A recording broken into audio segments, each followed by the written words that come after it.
So memang konteks yang beriman dengan al-ghaib, dengan perkara ghaib kat sini bukan hantu. Jangan lupa like, subscribe dan share. Hashtag Motivasi Manfaat.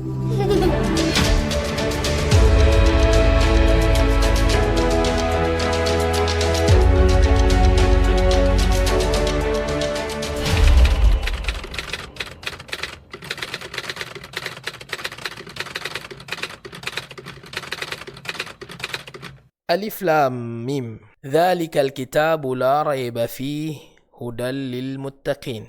Allah Subhanahu wa taala menyebutkan sesungguhnya kitab ini, yakni Al-Quran, la raiba fihi, tidak ada keraguan padanya. Hudan lil muttaqin, dialah menjadi petunjuk kepada orang-orang yang bertakwa. Di sini juga ada kaitannya dengan surah Al-Fatihah.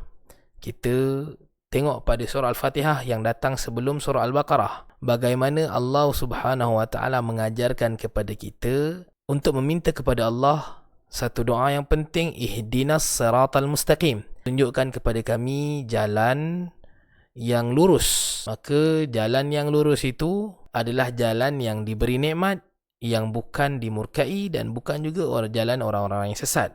Maka di sini Allah Subhanahu wa taala menyebutkan tentang satu kitab yang tidak ada keraguan padanya, yang ia menjadi petunjuk kepada orang-orang yang bertakwa. Maka orang-orang yang bertakwa itu adalah dari kalangan mereka yang berada di atas siratal mustaqim. Dan Allah Subhanahu wa taala menjelaskan siapakah orang-orang yang bertakwa. Allah Subhanahu wa taala menjelaskan alladzina yu'minuna bil ghaib.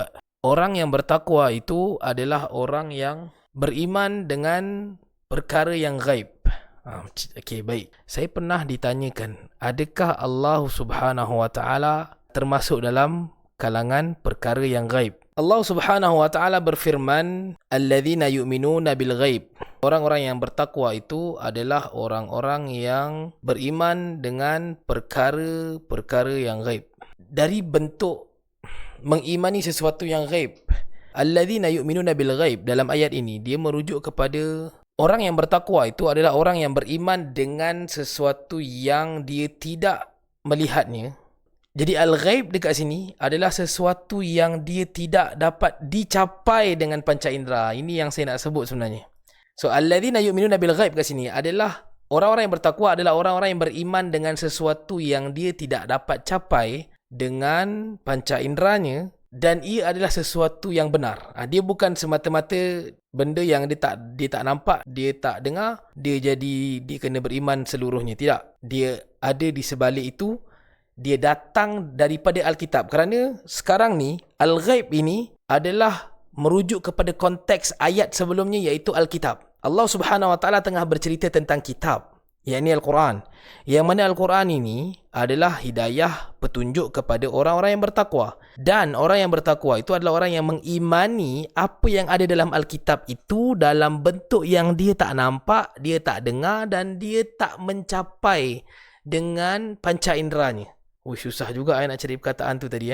So sekarang ni, dengan penerangan ini, jelas sekali bahawa Allah Subhanahu wa taala adalah termasuk dalam perkara yang ghaib. Bukan maksud Allah tu hilang. Ghaib kat sini bukanlah sesuatu yang hilang, tapi adalah merujuk kepada apa yang ada dalam Alkitab, tapi dia memang sesuatu yang tidak dilihat, tidak didengari dan tidak dicapai oleh panca indera. So konteks ini Allah adalah al-ghaib, perkara yang ghaib. So, orang yang beriman, orang yang bertakwa itu adalah orang yang mengimani perkara ghaib yang disebutkan dalam Al-Quran, dalam Alkitab itu, wa yuqimunas salah. Dan mereka itu dengan imannya mereka itu, mereka mendirikan salat. Kerana mereka beriman dengan perkara yang ghaib itulah, yakni Allah Subhanahu wa taala. So memang konteks yang beriman dengan al-ghaib, dengan perkara ghaib kat sini bukan hantu. Tetapi al-ghaib kat sini merujuk kepada Allah Subhanahu wa taala. Orang-orang yang bertakwa itu, saya terjemahkan dengan cara yang paling mudah. Orang-orang yang bertakwa itu adalah orang yang mengimani Allah Subhanahu wa taala yang dia tak nampak, yang dia tak dengar dan dia tak capai dengan panca inderanya. Dan dengan iman itu dia mendirikan salat dan dia itu wa mimma razaqnahum yunfiqun. dan dia itu dengan apa yang kami rezekikan, dia infakkan. Dia belanjakan untuk kebaikan. Ni maksud bagi ayat ataupun tadabbur 3 ayat yang pertama surah Al-Baqarah. أبوء لك بنعمتك علي وأبوء